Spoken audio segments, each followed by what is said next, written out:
भोजपुरी की कहे जाने वाली शेरनी अक्षरा सिंह अचानक पहुंच गई आकांक्षा दुबे के घर।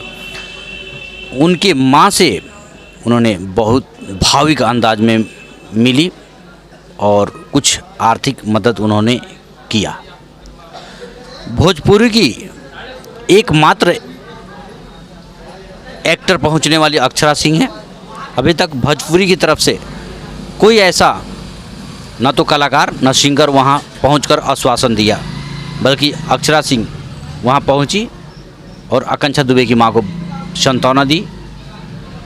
सच में उन्होंने दिखा दिया कि मैं ही हूं भोजपुरी की शेरनी।